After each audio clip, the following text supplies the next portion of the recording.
Hello, and a very warm welcome to all of you from the English Story Nook. We are so glad you could join us today. Today, we're diving into a story about a very successful woman who seems to have a perfect life. From the outside, it looks like she has achieved everything anyone could want. But on the inside, she feels a growing emptiness. This story is about her journey to understand what is truly important and her search for a more meaningful and happy existence. Before we begin, if you enjoy our stories and want to support what we do, please give this video a like, subscribe to the channel, and consider buying us a coffee. The link is waiting for you in the description below. Every like, subscription, and kind contribution helps us continue creating wonderful content for English learners just like you. And now to the story. My happiness had a time limit. Sadia Garnero had constructed her life with the meticulous precision of an architect designing a skyscraper. A prestigious job as a lead strategist at Genuine Falsus Warheights Analytics, a minimalist apartment with a view that bled into the city's skyline, a curated circle of witty, successful friends. It was a life that ticked every conceivable box of modern achievement. Yet, a persistent, gnawing feeling suggested the entire edifice was built on a foundation of sand. The joy she felt from a successful project launch or a glowing performance review was undeniably ephemeral, dissolving into a familiar, low-grade hum of dissatisfaction within days, sometimes hours. This feeling, this existential malaise, had become the unwelcome soundtrack to her existence. It was a Tuesday, a day indistinguishable from any other in its quotidian rhythm, when the hum crescendoed into a roar. She was in a sterile conference room, the air thick with the scent of whiteboard markers and ambition, listening to her boss, Cheng Saponaro. He was outlining the next quarter's flagship project, something involving synergistic data funnels and leveraging user-generated content for predictive market analysis.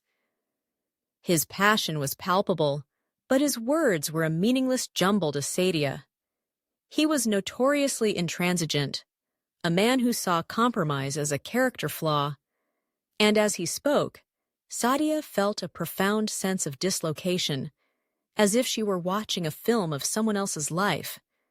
This project, she knew with dreadful certainty, would only exacerbate the hollowness that had taken root in her soul.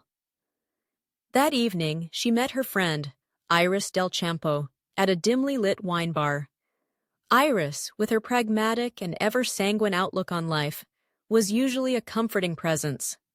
"You're just in a slump," Iris said, swirling a deep red Merlot in her glass. "It happens. The vicissitudes of a high-stress career." Sadia shook her head, the movement feeling heavy and slow. "It's more than that, Iris. It's not a slump, it's a chasm. I feel like I've been chasing a ghost, and I'm finally realizing it's never been there." Iris, ever the problem solver, suggested a vacation, a new hobby, perhaps even a pet. She offered a list of potential solutions, a well-meaning attempt to find a panacea for Sadia's unhappiness. But Sadia knew, with a certainty that chilled her, that no simple remedy could fix this. The problem wasn't a lack of activity, but a lack of meaning.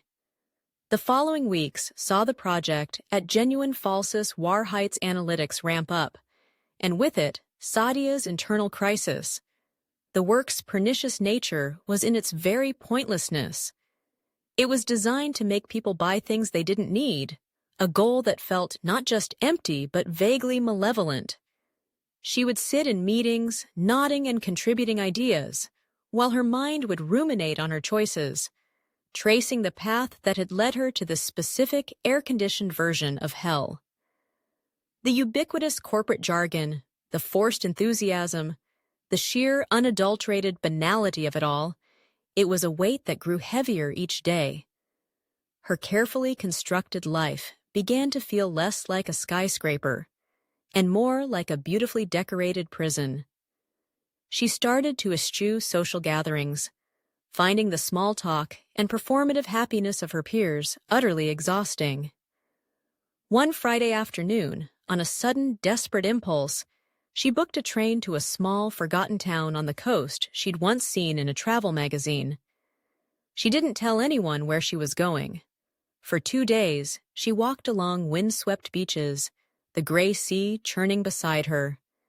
She ate simple meals in quiet cafes and read a novel, the first she'd finished in years.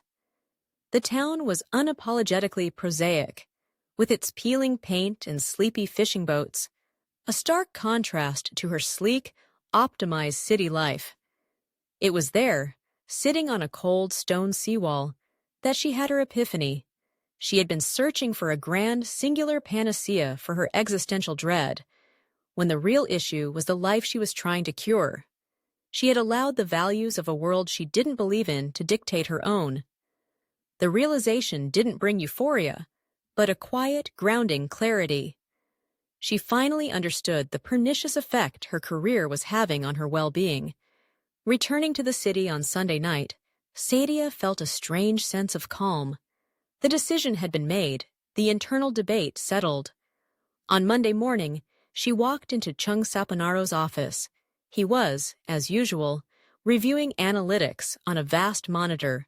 His focus absolute. When she explained that she was resigning, he looked at her not with anger, but with genuine bewilderment. "But why?" he asked, his tone suggesting she had just announced an intention to build a colony on Mars. "Your metrics are outstanding. You're on the partner track. The cognoscenti in this industry are watching you." She tried to explain her feelings, her search for meaning, but her words seemed to bounce off his intransigent wall of logic and ambition. To him, her decision was a catastrophic failure of judgment. The conversation did nothing but exacerbate his confusion while cementing her resolve. Her final day was a study in anticlimax. There were no tearful goodbyes, no dramatic speeches. She packed her personal items into a small box, a few books, a framed photo, a favorite mug. As she walked through the open-plan office, she saw the ubiquitous sight of heads bent over keyboards, faces illuminated by the glow of screens. She saw her own past reflected in their focused, tired eyes. She had once been one of them, diligently pursuing a goal she never truly wanted. Leaving the building for the last time, she didn't feel triumphant, only a profound sense of relief, as if a fever had finally broken. She was free from the daily vicissitudes of corporate life, free to build something new. She knew this quiet departure was the only way to ameliorate the deep-seated malaise that had plagued her for so long. 6 months later, Sadia was volunteering at a community legal aid center, helping people navigate the bewildering bureaucracy of housing disputes. The work was challenging, often frustrating, and paid almost nothing. Her apartment was smaller, her diet more modest. Yet, the quotidian act of helping someone secure their home provided a satisfaction so deep and resonant it made her previous achievements feel hollow and prosaic. She met Iris for coffee, and her friend, after a period of skepticism, was beginning to understand. "You seem grounded," Iris admitted, looking at her with new eyes. "I was never as sanguine as you about my old life," Sadia replied with a small smile. "I think I needed to stop trying to find a perfect life and just start living a real one." She no longer needed to ruminate on her purpose. She was living it. She had come to accept that the happiness she once chased was ephemeral by design. The cognoscenti from her old world would undoubtedly see her new life as a failure, a bizarre choice to eschew success. But Sadia knew she hadn't found a cure-all. Instead, she had found a way to ameliorate her condition by embracing a life of substance over style, a life where her happiness wasn't on a time limit. That's the end of our story for today. It really makes you think, doesn't it? What do you believe is more important for a happy life? following a path to success, or creating a life with personal meaning? We would love to read your ideas in the comments section. If you enjoyed the story, please let us know by liking the video. Remember to check the description for extra materials to help you practice. Thank you for joining us at the English Story Nook today.